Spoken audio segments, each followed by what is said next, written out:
The Steelers' Russell Wilson and Justin Fields are still in a quarterback battle, but after struggling in his first preseason appearance, Russell Wilson will play Saturday against the Lions. SA ripped into Wilson's nonchalance yesterday when reporters asked about the state of his play.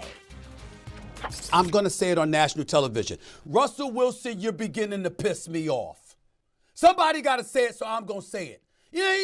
Listen, before we even get into the question, Molly, you stunk last year. You were paid $37.8 million to go away. The Denver Broncos is willing to eat nearly $38 million to get rid of you. And you sitting there fighting for a starting job with Justin Fields. You ain't fighting for no starting job with Josh Allen or Lamar Jackson or somebody. It's Justin Fields you're starting for a job with. And he's sitting there with some smile on his face, talking about, everybody just needs to relax. You ain't Aaron Rodgers. You don't get to say that. You better show up. You wearing the black and gold now. You a Steeler. All right, Andrew Hawkins joining the show now with a fly fit. Hawk, thanks so much for being with us. You're up first, my man. SA's criticism of Russell Wilson, is it fair?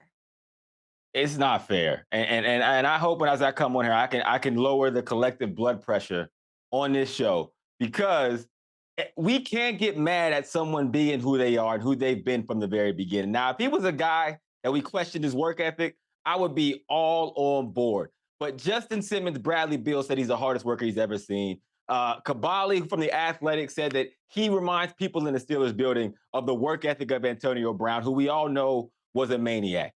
For Russell Wilson, I actually applaud the fact that what he hears in the media and on television every day does not dictate what he thinks about himself. He knows he has to play well, but when have we judged someone who's been to the Pro Bowl 9 times, been an All-Pro, been to 2 Super Bowls, won one of them, off of what we see in the preseason? He's getting acclimated, and again, I applaud him for taking the stance that he's taking, Stephen A. Yeah, this is a ridiculous premise. Go ahead, doggy. That's a ridiculous premise. A ridiculous premise, Steve. I mean, come on. Give the guy a break. Peyton didn't like him, so he shipped him out. He didn't want to play him because, and obviously, Wilson may not run as well as he used to. Give the guy a chance. I mean, my goodness gracious. I can't get a read on preseason football. You don't want to play Rodgers, so now all of a sudden preseason's that big a deal. I still think he'll start week 1. Let's give him a clean slate. He's probably a Hall of Famer down the road. He's been in 2 Super Bowls. He's won a title. He's stayed out of trouble for the most part. He's not a guy that's always in the news. He was good for the Seahawks. He had that terrible year at Denver, better last year, and now you're all over him. Can you give him a little break, Steve? Can you give him a little break? I mean, I didn't hear you kill Rodgers, who 2 years ago stunk. I didn't hear you kill him. Mm-hmm. Go ahead. Okay. This is fun. And to the producers out there, I want you to leave both of these individuals up on this screen, please. So I want to look at them when I'm talking to them, okay? First of all, my blood pressure is absolutely fine. My health is better than it's been in decades. I'm feeling pretty damn good. So let's get that out the way first. I appreciate your concerns. I'm so touched by it. I'm so touched. I mean, my goodness. I mean, because Doggy certainly doesn't give a damn about my blood pressure. So the fact that you're on here and you care about my blood pressure, my man, nothing but love for you, man. That's a fly-ass shirt, by the way. I like that shirt, by the way, too. So let me get that out the way first. That's number 1. Number 2, I want to throw something by y'all again because, you see, I'm not talking about Doggy. I never brought up his performance in the preseason and left it at that. It wasn't about that. I was talking about attitude, being too cool for school. You don't deserve that, to have that attitude anymore, Russell Wilson. Now, where would I get that from? Stay with me, fellas, because I'm about to read some numbers to y'all because I keep receipts, all right? I keep receipts, okay? In his first 3 seasons in the National Football League, when he led the Seahawks to 6-2 postseason record, playing under his rookie contract. By the way, that 6-2 playoff record included 2 Super Bowl appearances and 1 Super Bowl championship. At that time, Russell Wilson had accumulated a grand total of $2.2 million in salary. In the 9 seasons since, his record in the playoffs is 3-5. He's never advanced beyond the divisional round, and he's made over $264 million. So he got paid, and the results drastically dwindled and diminished, okay? That's a red flag in and of itself, right? Now, we take it to that account. Then we come back and we saw what happened your latter years in Seattle where you wanted to be that dude feeling. You heard those prima donna rumors, right? So he departs from Seattle. See, you left this part out. He departs from Seattle, and then he turns around and goes to Denver.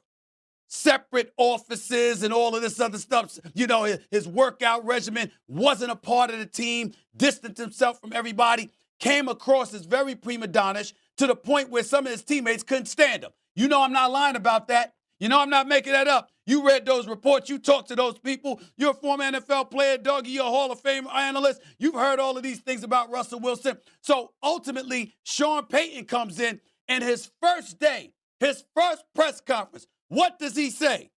Oh, that's not going to happen no more. We going to get rid of that stuff. This is a team. It ain't one individual that's standing above the crowd, ingratiating himself with owners at the expense of, you know, his relationship with his teammates. We ain't having that. So then you're there, and it was so bad in Denver, an offensive lineman got in his face and was literally in his face, ready to punch him in his face and stuff, because one of his best friends was traded away so they could acquire Russell Wilson. You know what I'm talking about. So I ain't making this up. Then he comes to Pittsburgh after all of this backdrop, all of this stuff that has happened, and you show up in the preseason, and what do? You've had 5 drives, 3 of them with 3 and outs. You've done absolutely nothing. I see Deshaun Watson in your division. I see Lamar Jackson in your division. I see Joe Burrow in your division. And you trying to emulate Aaron Rodgers. Relax.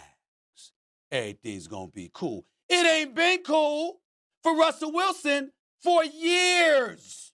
What you've been doing ain't working.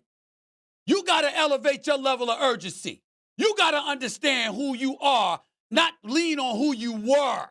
And you got to show up and remind people of what the hell your potential is. That's all I said, and I stand by it. I agree. He has to remind people of what his potential is, Stephen A. But what I'm saying is the way that he looks at himself or carries himself or whatever he suspects himself to be, that's who Russell Wilson has always been. And if you're not questioning my work ethic, then I'm like, what the hell are we talking about? And even you talking about him being bad a year ago. If you look at his numbers a year ago, and you look at Aaron Rodgers' numbers the last full season he played, Russell Wilson, in that terrible year you talked about, outplayed Aaron Rodgers in every statistical category. He had a broken thumb in his right hand. Aaron Rodgers played the last 11 games in the playoffs with a broken thumb in his throwing hand. Is that not factually correct? Go compare it to the first 5 games, and you will see no statistical difference between before the injury and after the injury. The season was the season. Yeah, that's fair. Okay. I think you got to give the guy a break, Steve. Jeez, he's under a new regime, and it's not like Sean Payton distinguished himself either, to be fair. I think you got to give the guy a break. Now, listen, if he doesn't win the starting job, we can scream. And you're right. You know, I like your thought there. Too cool for school. I think there is a little something there with Wilson. But, I mean, he has had a very good career. He's probably going to the Hall of Fame. The offensive line in the preseason with the Steelers has been terrible. Terrible. I got to give him a little chance. So I think maybe we can have this conversation after they play 4 or 5 games. Well, let's give them 4 or 5 games in a new spot before we sit there and throw dirt over him. And you're throwing dirt over him. But I didn't talk about him like I was writing his epitaph. I didn't say he was done. My God, he's succeeding Kenny Pickett, Mason Rudolph, and Mitchell Trubisky. I know it's an upgrade. What I'm saying is, I'm saying, what you've been doing, particularly from an attitude perspective, hasn't vibed, hasn't worked. Don't bring that to Pittsburgh. I'm not saying it's over. I didn't write his epitaph. I'm saying don't bring that stuff to the Steel City. It's a different standard. You got to show up, and you got to have the right attitude to show up. Y'all know Pittsburgh. He was mad about the comments. Steel City football, they ain't having it. Let him try to lose a game. Let him lose games and go like this. Y'all relax. It's going to be all right. Let him try that. Once the regular season happens, what you think they're going to do? They'll run him out of that town. Hey, at least he's not. Right. You know I'm telling the truth. They will run him out of that town. Say what, Molly? I said at least he's not rattled, right? What do you? I mean, you got to act confident. No. It's not. No, see, that's one way to look at it. Is he not rattled, or guess what? The sun will shine tomorrow. I got Sierra. I got my family. I got my money. I'm good. See, there's a difference. Yeah, if you're not rattled, it's because your priorities are straight and you know you're going to handle your business. No, or it could be you believe not in yourself handling your and you're business just confident. doesn't seem to affect you the way that it used to. That's the point that I'm making. Yeah, or you're just confident that you'll get it together. There's a third option. There's so many options, Or Stephen A. So it many don't scenarios. matter as much as it once did.